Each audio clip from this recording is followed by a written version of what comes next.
because sometimes you can pursue the right goal with the wrong intentions, or the right goal with the wrong, without knowing who you are in Christ fully, without that stability that we need.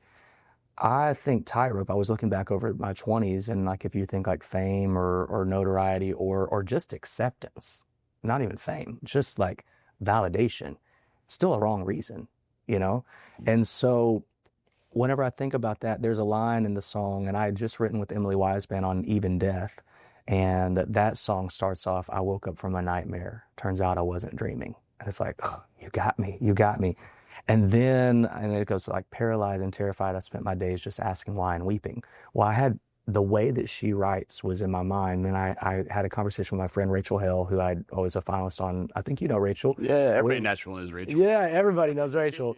So I had written that song with Emily and Carter Froge. Then I had a conversation with Rachel, and it had been a bit of time had passed, and she had seen that I was not anxious.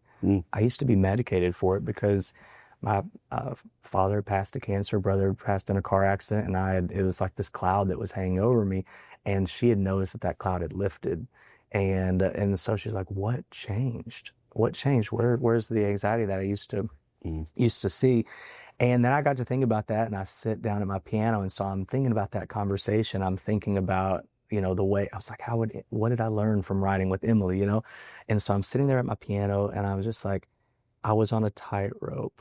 And I saw this picture of like walking backwards in a blindfold, leaning over the edge of every high hope until I heard you call my name and said, "Follow me."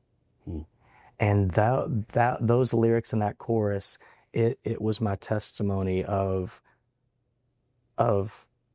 really seeing a visual picture of how dangerous it is for any of us to pursue any goal in the wrong way.